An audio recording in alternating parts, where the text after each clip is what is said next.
This blind and honest wife was abused again. The villain broke into her house. They used force to silence her, then forcibly took her into the room, waiting for her blind husband to come home. Only a thin blanket was covered on her body. Hands were tied, mouth was sealed. The husband immediately untied his wife's ropes. After what happened, Rohan warned the police. Unbelievable. This was just the beginning of the nightmare. Because the victim couldn't see. Suspect couldn't be indicated. Within 24 hours, they were required to do a medical examination. But on the way to the hospital, there was a car stopping them. Said to change cars. The results again brought the two to a warehouse. Rohan stood up to protest, but was knocked out immediately.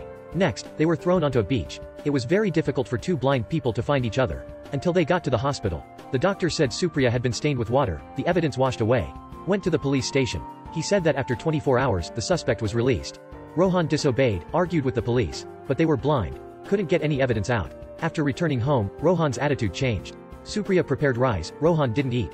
Supriya said so then went rest, Rohan didn't listen. Supriya herself knew that Rohan disapproved of her body being unclean. She lowered herself, suggested a divorce. The next day, Rohan was still working as usual, but on his face he couldn't hide his grief. After going home, he decided to apologize to Supriya. Turned out, he didn't criticize Supriya at all. He hated himself for not being able to protect her. He entered the house while apologizing, but the house was too quiet. Just found and found. He felt a leg. He started to panic. The more he crawled up, the more despairing. Supriya couldn't stand the humiliation, so she hanged herself. Very quickly, a politician came to him. And his brother Amit was the one who raped his wife. At first he comforted like this.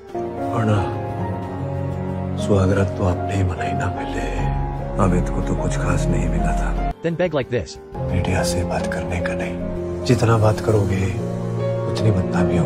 Turned out the next day, Amit and his friend sneak into Rohan's house again. Then tied up Supriya to do a mess. This was the real cause of her suicide.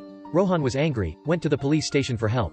But Shobi was bribed early, even said, if Supriya really committed suicide out of humiliation, why not kill herself from the first time? Went home. He discovered the Supriya's letter. On it was rewritten the entire process. After reading it, Rohan was deeply indignant.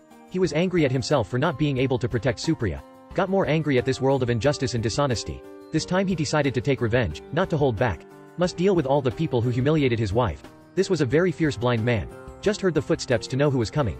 Just listened to another voice once to imitate it. This time, he used his two forte. To make the bad guys harm Supriya had to take blood to return blood. He took turns recording the voice of the politician Madhavrao. Then ran to bar to record Amit's voice. Then learned to imitate these sounds. Next, he called the police. Used Madhavrao's voice to order the arrest of Wasim. As expected, the police didn't find anything unusual. Immediately ran to catch people. Then he disguised himself as Amit. Called Wasim's sister. Said he wanted to go to bed with her. Wasim's father standing beside him heard very angry. Immediately said he wanted to kill Amit. Very fast. Wasim's father reached out to Amit. Gave him a slap. Threatened him not to seduce his daughter anymore. Amit was bewildered. Was he crazy? Rohan continued to divide. He distinguished between Amit and Wasim's sister's voices. Made an appointment with the two of them to a meeting place. Then pretended to be Madhavrao again. Told Wasim's father the date of the date. Wasim and Amit's sister came to meet as scheduled. Wasim's father also ran over. Looking at the two people had problems. The father didn't talk much, stabbed Amit with a knife. Powerless, the powerful Amit countered. Two good friends were officially broken. This was just the beginning of Rohan's revenge. Rohan went to the supermarket, bought a lot of iron balls and potato snacks. Then again, Wasim went to the bar again. Wasim knew as he saw someone playing, but he had yet to do anything. Rohan had turned off all the lights in the bar. In the dark, Rohan was soon accustomed to this environment and easily found Wasim's location. Smash for a match. Also used the iron ball thrown at the opponent. Wasim began to suspect. He took out the flashlight. The ground was full of potato snacks. As he walked away, a potato snack would make a noise. Rohan relied on his sharp hearing to find him.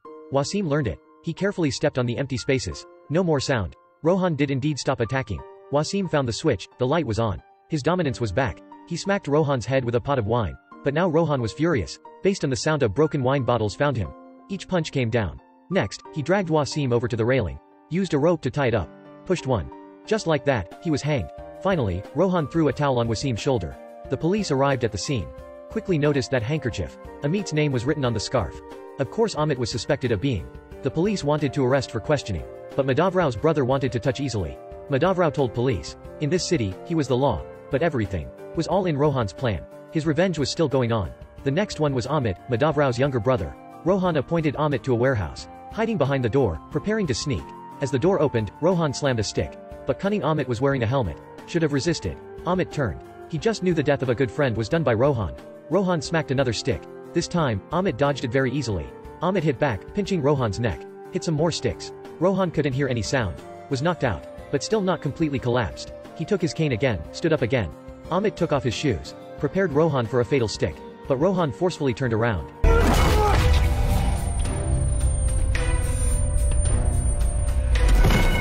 Waited for Amit to wake up. He was tied to the ground by Rohan. It turned out that Amit accidentally took off his shoes. Just made Rohan know his location. Let him attack again. But Rohan didn't kill Amit right away, but called Madhavrao. The opponent heard his brother's cries for help. Ran to the warehouse. Then, Rohan left a candle at the door. Then broke all the gas tanks, causing it to run rampant in the warehouse. The last one was to gag Amit's mouth. Madhavrao ran to the warehouse. Seeing Amit in there, frantically banging on the door. In the end, Rohan also killed the two rapists Supriya. But he also hardly escaped the crime. After returning home, a young boy came to look for Rohan. He wanted to ask you to imitate the voice of the boy's father to leave. Rohan did that. But unexpectedly the police appeared. The secret that Rohan was able to imitate other people's voices was revealed. Shobi called on his subordinates to keep Rohan. Didn't let him out of the house. Next, he found the other two before he died. They both received phone called from the same address. This number came from a public booth.